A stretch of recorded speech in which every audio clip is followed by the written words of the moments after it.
우리가 지금 새벽마다 역대하를 계속 보고 있죠. 역대하를 볼 때마다 굉장히 충격이 되고요. 또 도전이 됩니다. 역대하는 언제 기록됐냐면요.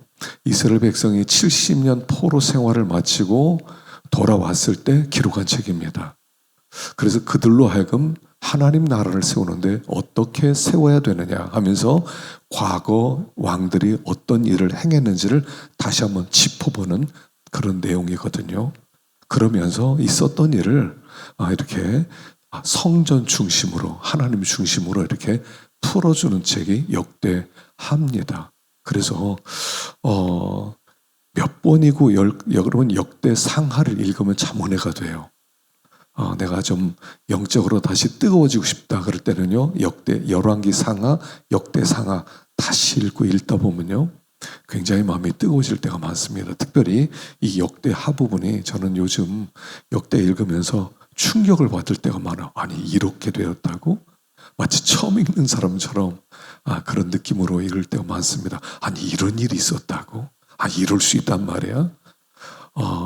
그래서 오늘 본문에도 요아스라는 사람에 대한 이야기가 나오는데 어떻게 요아스라는 왕이 이렇게 되었는가. 그래서 역사에 어떤 일이 있었는지를 설명하고 그의 신앙 정신이 어디가 문제 있었고 우리들에게 어떤 경고를 주는지 우리에게 말씀하는 것이 바로 역대기서죠. 여기 오늘 요아스란 왕 이야기입니다. 여러분 요아스는 알죠? 요아스의 아버지는 아하시아였습니다. 그리고 아하시아의 어머니가 아달랴였거든요. 아달랴는 이세벨의 딸이에요. 그러니까 아합 왕이 북이스라엘의 가장 악한 왕이었거든요. 그 가장 악한 왕 옆에 누가 있었냐면 이 아달랴가 있었어요. 아합 왕의 부인이 이세벨이었고 이세벨의 딸이 아달랴인데 그만 여호사밧이 그 이세벨의 딸을 며느리로 맞이한 거예요. 며느리로 맞이해서 예수 안 믿는 왕비가 이 유다 왕가에 들어온 거예요. 불신자가. 그것도 하나님을 모르고 우상 숭배하는 바알 선지자의 제사장의 딸이 이 남쪽 유다의 며느리로 들어오게 되죠. 그리고 나서 아하시아가 전쟁에서 패배하고 나서 아달랴가 그 다윗의 아들들, 다윗 왕가에 속한 사람을 싹 죽입니다. 그때 하나를 하나님이 살려내요. 그가 요아스입니다. 그리고 이 요아스의 고모가 살렸어요. 여호사밧이라고 하는 고모가 몰래 숨겨요. 다윗 왕가의 씨를 죽여라고 다 죽이는데 요아스 하나, 어린 요아스를 끌어안고 도망치는 바람에 요아스가 살아나요. 그리고 이 요아스의 고모부가 여호야다라는 사람이죠. 그래서 그 여호야다가 죽을 아이를 숨겨가지고 살려가지고 나중에 왕으로 세웁니다. 그래서 이 요아스는 죽어야 되는데 은혜로 살아났고요. 살아난 다음에 왕이 되는 거예요. 그러니까 자기를 그렇게 구해준 고모와 고모부, 여호야다와 여호사밧 굉장히 중요한 생명의 은인이죠. 근데 그 은인의 아들을 죽이고 나중에 자기도 망한다는 이야기가 여기 기록이 되어 있습니다. 첫 번째 요아스를 통해서 배울 수 있는 첫 번째 신앙은 뭐냐면 대리 신앙은 참 위험하다는 거예요. 자, 2절부터 봅시다. 2절, 17절, 18절 시작.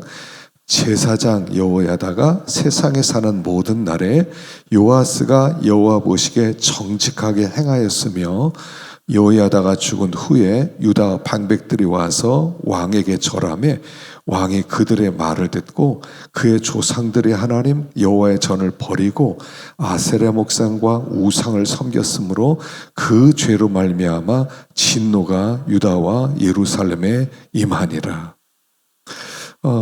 요아스가 여호야다가 살아있을 때, 제사장 여호야다가 살아있을 동안에 요아스는 신실하게 하나님을 잘 섬기는 것처럼 보였다는 겁니다. 그리고 성전도 다시 재건축하고 중건하는 일을 하고 그래서 하나님을 잘 섬긴 것처럼 보였어요. 그런데 여호야다가 죽고 나니까 무슨 일이 벌어집니까? 그때부터 우상 숭배자들의 말을 많이 들으면서 우상을 갖다 놓기 시작했다는 거예요. 자, 이 요아스가 왜 이렇게 변질됐냐 하면 그의 신앙이 대리 신앙이었어요. 여호야다에 의해서 그냥 시키는 대로 따라갔던 그런 신앙이었다는 겁니다. 그러니까 요아스가 스스로 하나님을 만나고 체험할 시간이 없었다는 거예요. 우리가 자녀들을 믿음으로 기른다고 할 때 자녀들의 억지로 일을 시키면 안 됩니다. 너는 이렇게 해야만 해. 우리는 예수 믿는 가정이야. 이렇게 살아야만 해. 그래서 물론 신앙을 심어주기 위해서 그런 노력들을 많이 하는데 물론 그것도 필요 없는 건 아니에요. 그렇지만 더 중요한 건 뭐냐면 아이들이 스스로 하나님을 만날 수 있도록 도와줘야 돼요. 그러니까 강압적으로만 신앙을 심어주면 아이는 반드시 마음 가운데 분노가 생겨요. 많이 설명을 해줘야 됩니다. 아이와 함께 있는 시간을 보내야 됩니다. 왜 하나님을 섬겨야 되는지, 왜 하나님은 살아계신 분인지 내가 체험한 하나님을 대화도 하고요, 이야기도 하고, 아이가 난 못 믿겠다 그러면 설득시키고 기다려주기도 하고, 그리고 아이가 은혜 받을 수 있도록 자꾸 은혜 받을 기회를 자꾸 주어야 돼요. 그래서 아이 스스로 하나님이 살아계시는구나. 진짜 내가 예수를 믿어야 되겠구나. 스스로 그런 신앙이 생기도록 도와줘야 되는데 부모가 너무 강압적으로 해버려요.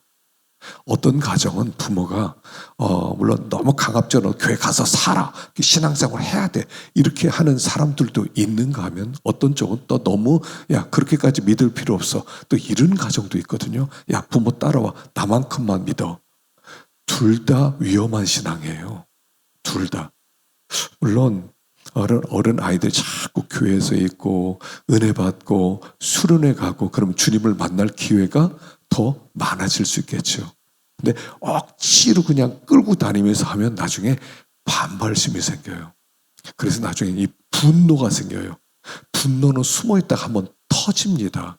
그럼 반발심 때문에 오히려 더 하나님을 떠나는 예가 참 많아요. 그래서 선교사님들의 자녀나 목사님들의 자녀 중에서 PKMK라고 그러죠. PK, Pastors Kids, 그 다음에 미셔너리 키즈. 선교사님들 자녀나 목사님의 자녀 중에 예수 안 믿는 사람이 많아요. 왜냐면 너무 강압적으로 억지로 시켰기 때문에. 그래서 지금 이 요아스도 대리신앙이야. 여호야다가 자기를 살렸습니다. 왕으로 세웠습니다. 옆에서 계속 이렇게 저렇게 간섭했습니다. 그러니까 거기 따라는 갔어요. 수동적으로. 그러다 보니까 내 믿음이 자랄 시간이 없었어요. 신앙은요, 억지로 안 되는 겁니다. 신앙은 억지로 안 되고, 그래서 여러분 한 사람이 예수 믿는다는 거 기적이에요. 내가 우리 자녀들이 예수 믿는 자녀가 되었다. 끝난 거예요. 성공한 겁니다. 가장 중요한 일을 한 거예요. 내 신앙을 자녀에게 물려줬다. 그러면 내 역할의 첫 번째 가장 중요한 사명은 마친 거예요. 우리 아이들이 예수 믿으면 더 이상 내가 걱정할 게 없어요. 왜냐하면 하나님을 만났거든요. 그러니까 내가 더 이상 돌봐주지 않더라도 이 아이들이 하나님께 구할 것이고 하나님이 이 아이들을 돌봐주니까 걱정할 게 없어요. 근데 강압적으로 억지로 그렇게 했다면 나중에 아이들이 분노가 이렇게 심겨져서 나중에 이렇게 반항하고 반발할 수 있다는 거. 지금 어떤 면에서 이런 이야기를 하는 거예요. 이 요아스의 신앙은 여호야다의 신앙을 물려받은 것 같지만 강압적이었다. 대리신앙이었다. 자기 믿음이 아니었다. 억지로 끌려갔다. 그러다 보니까 실제로 내가 자라서 뭔가 하려는데 믿음이 없는 거예요. 믿음이 없어요. 하나님은 개인적으로 만나야 되는 겁니다. 개인적으로 체험하는 겁니다. 그래서 하나님을 개인적으로 만나게 될 때 확신이 들어오는 거거든요. 그럼 누가 하라 마라 할 게 없습니다. 믿음이 자라면요, 내가 자발적으로 그렇게 하는 거거든요. 억지로 하다 보면 나중에 이런 부작용도 생긴다는 것입니다. 그래서 첫 번째 문제는 뭐냐면 여기 대리신앙이었다 하는 것입니다. 자, 두 번째는 하나님의 경고를 거부했다는 겁니다. 자, 19절부터 읽어보겠습니다. 시작. 그러나 여호와께서 그들에게 선지자를 보내사 다시 여호와에게로 돌아오게 하려 하심에 선지자들이 그들에게 경고하였으나 듣지 아니하니라. 이에 하나님의 영이 제사장 여호야다의 아들 스가랴를 감동시키심에 그가 백성 앞에 높이 서서 그들에게 이르되 하나님이 이같이 말씀하시기를 너희가 어찌하여 여호와의 명령을 거역하여 스스로 형통하지 못하게 하느냐 하셨나니 너희가 여호와를 버렸으므로 여호와께서도 너희를 버리셨느니라 하나 무리가 함께 꾀하고 왕의 명령을 따라 그를 여호와의 전 뜰 안에서 돌로 쳐 죽였었더라. 자, 하나님께서 이렇게 잘 섬기다가 여호야다가 죽으니까 우상을 섬기고 이방 신상 갖다 놓고 하나님이 얼마나 화가 나겠습니까? 그래서 선지자를 보냅니다. 선지자에게 가서 경고해라. 그랬더니 안 들어요. 그랬더니 하나님의 최후의 통첩으로 여호야다의 아들을 보냅니다. 여호야다. 자기의 고모부면서 그리고 자기를 왕으로까지 세운 정말 생명의 은인 같은 사람의 아들, 사촌이라고 볼 수가 있죠. 사촌에게 여기 보니까 스가랴, 그런데 그 마태복음에는 사가랴로 나오죠. 스가랴. 그를 감동시켜서 하나님의 말씀을 전합니다. 너희가 어찌하여 여호와의 명령을 거역하여 스스로 형통하지 못하게 하느냐 하셨나니 너희가 여호와를 버렸으므로 여호와께서 너희를 버리셨느니라. 자, 여호와의 명령을 거역하여 스스로 형통하지 못하게 하느냐. 여호와의 명령을 거역하면 스스로 형통한 길을 내가 막는 거예요. 여러분, 형통한 것은요 하나님과의 관계 속에서 나오는 거라고 그랬죠. 이 역대기에서 계속 나오는 거예요. 여러분, 형통은 하나님과의 관계성 속에서 나오는 거예요. 제가 분명히 말씀했어요. 하나님과의 관계가 막히면 형통을 내가 막는 거예요. 복 받는 건 내가 막을 수 있어요. 이 세상에 하나님이 복 주는 것을 아무도 막지 못해요. 천하의 누구도 그래 네가 그렇게 잘 살아, 내가 너 잘 사는 거 내 눈 뜨고 못 봐, 너를 내가 어떻게 만들겠어? 못합니다. 그 사람을 하나님 제거시켜요. 근데 내가 스스로 하나님을 멀리하면 형통하지 않는 길로 내가 가는 것이고 형통한 복을 내가 막는 거야. 복 주시면 하세요. 하나님 복 주시면 하세요. 안 줘도 됩니다. 이런 뜻이에요. 지금 어찌해 그래? 네가 하나님을 버리면 하나님도 당신을 버린 것입니다. 하나님을 버리지 마십시오. 그렇게 최후의 통첩을 합니다. 그랬더니 어떻게 해요? 저런 누구 앞에서 저런 소리를 해? 그리고 그를 돌로 쳐 죽여요. 근데 거기 위치가 어디예요? 돌로 쳐 죽인 위치가 뭐냐면 성전 뜰이었어요. 가장 거룩한 곳, 하나님의 임재가 있는 곳, 거기에서 돌로 쳐 죽여요. 그것도 누구를요? 여호야다의 아들. 친척이 중요한 게 아니에요. 자기 생명의 은인으로서 정말 일생 잊어서는 안 되는 그 은혜 받았는데 그 아들을 돌로 쳐 죽이는 거예요. 그는 여기에서 하나님을 죽이는 겁니다. 여러분, 사람을 죽인 게 아니에요. 하나님의 말씀을 거역한다 그랬을 때 하나님의 말씀을 거역한 게 아니라 하나님을 죽이는 행위라는 거예요. 예수님이 이것을 마태복음 23장에서 이렇게 말씀을 합니다. 35절에 그러므로 의인 아벨의 피로부터 성전과 제단 사이에서 너희가 죽인 바된 바가랴의 아들 사가랴의 피까지 땅 위에 설린 의로운 피가 다 너희에게로 돌아가리라. 여기 주님이 그걸 보고 계셨다는 거예요. 요아스가 그렇게 죽이는 것을 보았다는 겁니다. 그리고 그렇게 죽였던 이유가 뭐냐면 여기 22절에 이렇게 나와요. 은혜를 기억하지 아니하고 이렇게 나와요. 은혜를 기억하지. 여러분, 변질은 은혜를 기억하지 않을 때 믿음이 변질되는 거예요. 아니, 우리가 어떤 은혜를 받습니까? 그래서 성경은 계속 기억해라, 기억해라, 기억해라, 기억해라. 계속 기억하라는 거예요. 신앙은 기억이에요, 기억. 우리는 너무 잘 잊어버리기 때문에 날마다 잊어버려요. 기억해라, 기억해라, 기억해라. 에베소서에 주신 말씀이 뭡니까? 처음 사랑 좀 회복해라. 은혜 기억해라. 구원의 은혜 기억해라. 기억하라는 거예요. 신앙은 기억이에요. 신앙은 기억하는 거예요. 망각이 불신앙이에요. 기억해라. 은혜를 기억하지 아니하고 스가랴를 돌로 쳐 죽이게 됩니다. 하나님을 버리고 하나님의 말씀을 버리고 하나님의 경고를 버리고 하나님을 버리고 이렇게 되는 거예요. 말씀을 버리는 것은 하나님을 버리는 거예요. 자, 하나님이 어떻게 진노하십니까? 자, 24절 시작.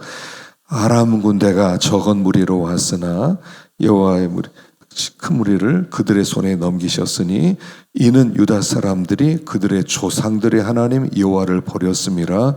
이와 같이 아람 사람들이 요아스를 징벌하였더라. 요아스가 크게 부상하며 적군이 그를 버리고 간 후에 그의 신하들이 제사장 여호야다의 아들들의 피로 말미암아 반역하여 그를 그의 침상에서 쳐 죽인지라. 다윗 성에 장사하였으나 왕들의 묘실에는 장사하지 아니하였더라. 하나님의 재앙이 이렇게 첫 번째는 뭐냐면 아람 군대가 쳐들어와요. 그러니까 소수, 많지도 않아요. 소수가 쳐들어왔어요. 요아스는 군대가 많았어요. 저런 것쯤이하고 전쟁터에 나갔는데 대패를 하게 됩니다. 그럼 전쟁의 승리는 숫자에 달린 게 아니에요. 하나님은 승리를 주시는 분이 하나님이세요. 형통을 주시는 분이 하나님이세요. 실력이 아니에요. 우리 군사가 많으면 이긴다 이런 게 아니에요. 하나님이 주시는 거예요. 그러니까 몇 사람이 몇십 명이 왔더니 이 유다의 모든 군대들이 다 뿔뿔이 흩어지고 죽고 대패배를 해요. 근데 거기에다가 병이 들어요. 병이 든 걸 보고 아람 사람들 보고 그를 버리고 갑니다. 침상에 누워서도 그는 회개하지 않아요. 그리고 나서 그걸 보더니 여기 그의 신하들이 제사장 여호야다의 아들들의 피로 말미암아 반역하여 그를 침상에서 죽이지라. 다시 말하면 저 요아스 왕이 자기의 고모부였던 자기의 생명의 은인이었던 여호야다의 아들을 성전에서 돌로 쳐 죽였다. 이게 소문이 퍼졌다는 거예요. 전국에 소문이 퍼져. 왕이 그랬대. 왕이 힘이 있으니까 대들지는 못해요. 왕이 여호야다의 아들을 돌로 쳐 죽였대. 국민들이 충격을 받았다는 게, 와, 저럴 수 있어? 와, 저럴 수 있어? 저럴 수 있어? 그러더니 그가 중병이 들어서 침상에 있으니까 야, 죽여버리자. 그리고 그 부하들이 이건 죽여도 돼 하고 요아스 왕을 죽였다는 거예요. 근데 죽였는데 왕이 죽으면 되게 그 열주의 묘실, 왕의 묘실에 들어갈 수 있는데 이 사람은 묘실에도 들어갈 필요가 없다 해서 왕 묘실로 장사를 시키지 않았다는 거예요. 왕의 묘실은 어떤 곳이냐면 하나님 앞에서 그가 참 모범적인 최소한의 그 어떤 본받을 것이 있는 사람이 웬만하면 들어가는데 그는 거기에 들어가지 못하게. 왜요? 은혜를 반역했기 때문에, 은혜를 버렸기 때문에. 여러분, 은혜를 버리는 건 굉장히 못된 일이에요. 은혜를 기억하셔야 돼요. 어떤 사람에게 은혜를 입었으면요, 은혜를 기억하세요. 아, 저분 때문에 은혜 받았다. 등에 칼 꽂지 마세요. 칼 꽂는 사람이 있어요. 하여간 잘해줬는데 뒤에서 칼 꽂아요. 우리 목회 윤리에서도 이런 게 나오거든요.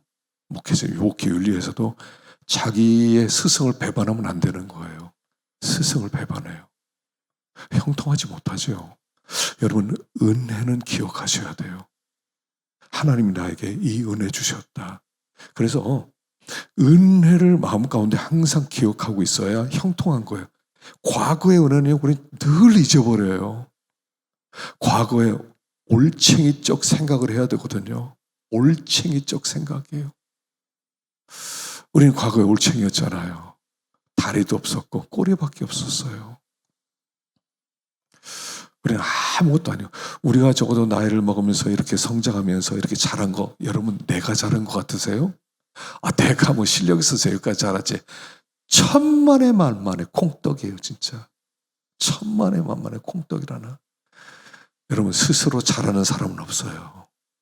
누군가 발판이 되어줬어요. 누군가 은혜를 베풀어 주셨어요.